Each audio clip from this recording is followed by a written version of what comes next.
What can the French Revolution and Austrian economics teach you about learning Japanese? Written by Khatzumoto, posted in October of 2014. So, I've been reading about politics and history lately. Voltaire's Bastards, Amaury de Ringcourt, David Deutsch, The Beginning of Infinity, stuff like that. And I came upon something of a, how can I put this? It's fashionable, and even justifiable, to roundly dismiss many of the heroes and products of the English-speaking world. Stop riding Newton's nuts, Leibniz was just as good if not better. Better calculus notation and a kanji lover. Stop cupping Darwin's eyeballs, he was kind of okay. He had a theory but no mechanism to explain it in his time. You know, the usual. Frankly, it's one of my favorite pastimes, and I engage in it on a regular basis. But there are many pieces of Anglophone, and specifically British, triumphalism that are actually triumphs. One in particular rarely gets the exposure and credit it deserves. Footnote 1. Hint. The answer is not any of the world wars. These were pan-European civil wars whose sole victor, no matter what the textbooks and treaties tell you, was the United States. Without her involvement, they would probably still be fighting in Europe right now. The US literally prevented Europe from eating itself. Twice. And no one ever said thank you. End footnote. And that is the weird, heterogeneous institution that is modern constitutional monarchy and how it evolved.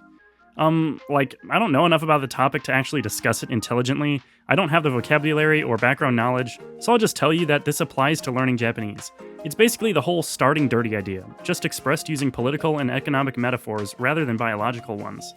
Good economists like Hayek and Friedman would probably explain it like this. There is implicit knowledge and wisdom embedded and distributed in the market that no central plan or central planner is capable of articulating, let alone equaling in quality, precision, quantity, and effectiveness. This same insight was reflected in British culture and politics. There is knowledge and wisdom embedded and distributed in tradition that no overarching manifesto, no theory, no single political ideology is capable of articulating, let alone equaling in effectiveness. Was this insight always right? No. British culture tends to respect tradition to the point of fetishistic worship, but it put the brakes on nice-sounding theories like the French Revolution, communism, the Russian Revolution, and even the American Revolution, which, for all its big talk, has not truly delivered on the goods. America isn't nearly as free a country as it likes to think it is, existing in glaring contradiction with its own loudly proclaimed founding standards. Like Subway marketing itself as health food, America is the best freedom brand of all time. It has all the cool commercials, but far greater freedom and far healthier food remain, ironically enough, unadvertised, unmarketed, and available outside the Estados Unidos and Subway.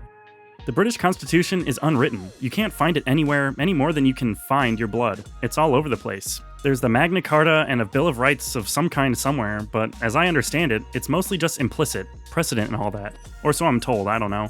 Taken at face value, this kind of brazen vagueness seems like a rather dubious recipe for disaster by corrosive, incremental tyranny. Interestingly enough, though, many of the 18th century English colonists on the American continent who seceded from the mother country thought that individual rights were more or less unlimited and should thus remain unwritten so that they could stay unlimited. This anti-codification opinion lost out, and the USA grew into the famously legalistic codificus culture, witnessing the proliferation of mission statements in American business training and personal development. In American religion, you see it in the Mormon insistence on making up explanations for things that could have safely remained unexplained and thus prevented a whole lot of bad PR.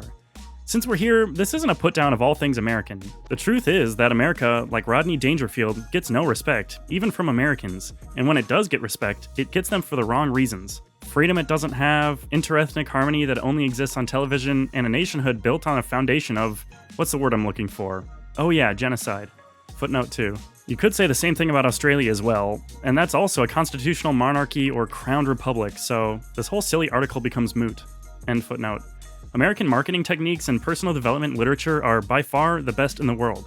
Yet, as it happens, they tend to be mocked or, more often and perhaps worse, simply ignored, to the great detriment of the ignorers and mockers. William James and Ralph Waldo Emerson were the dog's bollocks, but brooding, emo, old-world quote-unquote artists seem to get all the glory. Mindset-wise, American optimism continues to be a self-fulfilling prophecy, because the belief that things can be changed for the better makes people take the actions necessary to make that belief come true.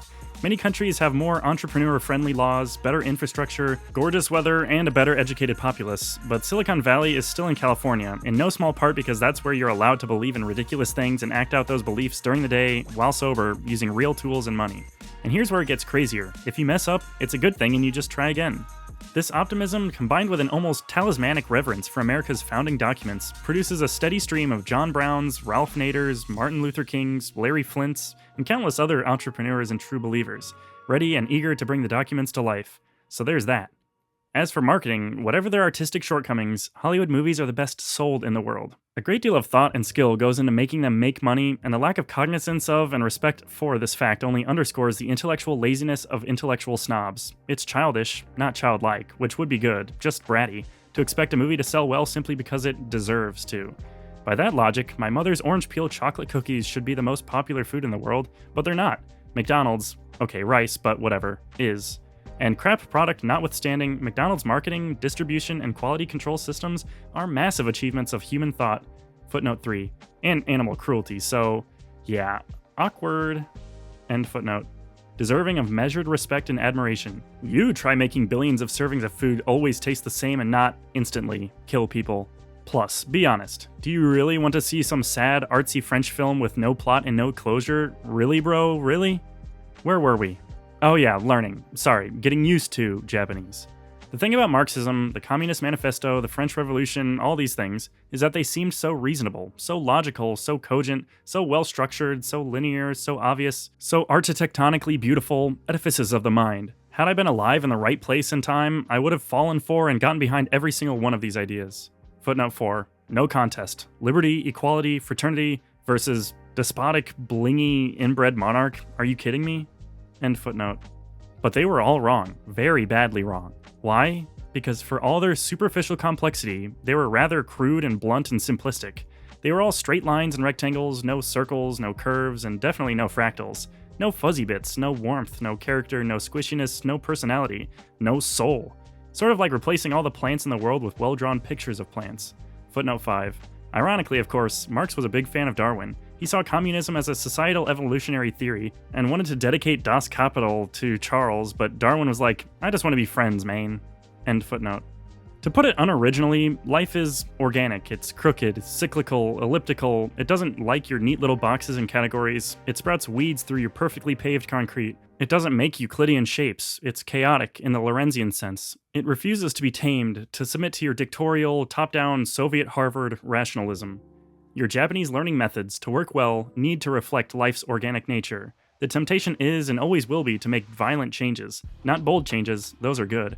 Violent ones. To perfectly format your SRS cards, to make everything look and act the same, to make one size fit all, to use schedules in neat little boxes and straight lines, to not even consider trying any idea that hasn't appeared in at least 3 peer-reviewed journals. No respected scientist says that listening while you sleep helps, therefore it cannot help, unless and until she says so. The same journals that said the exact opposite thing last year. The temptation will be to respect authority over experimentation, to denigrate all empiricism, especially any rising from your own experience, to do away with your personal traditions, i.e. habits and preferences, to burn it all down and build it back up from scratch instead of renovating, extending, or just removing furniture, to try revolution before evolution, to be imperious instead of incremental, to write up decrees and manifestos instead of just tinkering and trying stuff out. And what'll happen? You'll be a quote-unquote republic with your constitution and your rules and your perfect on-paper methods and systems for about 5 minutes. You'll be a zealot, a monk of your new perfect religion for about 3 days before devolving into suffering and despotism and forcing yourself to do ridiculously boring things like slogging through some pre-made Anki deck made from some textbook. You'll write down what you believe and get into endless, bitter arguments about the minutiae of what you believe, your precious little articles of faith, as if your opinion mattered, instead of just living it. Like arguing about what to eat instead of just eating it. Or when chicks spend more time discussing, dissecting, and defining their romantic relationships than, well, actually experiencing them and actually relating to the person they're supposedly with. See my new book, Baseless Remarks About Social Complex Phenomena 3, for more details. You'll do all that when you could have just had fun and figured stuff out as you went along and added some parts and removed others. And yeah, you end up with a hodgepodge of ideas and tools and methods that don't look smooth and pretty and is hard to even articulate, but it's your hodgepodge, man, and it works for you. Who TF else matters? And it's good and you're happy, and isn't that all that really effing matters? Hard to articulate, but easy to live and do.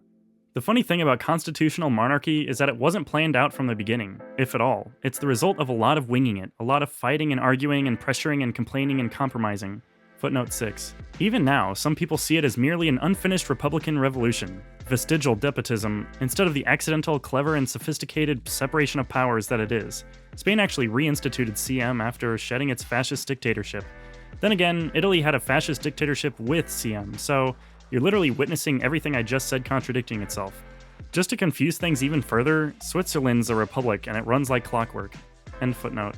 In many ways, its development was motivated and accelerated as much by other systems as in spite of them. Royal heads in Europe were rolling with somewhat alarming frequency, and not for the usual royal reasons either.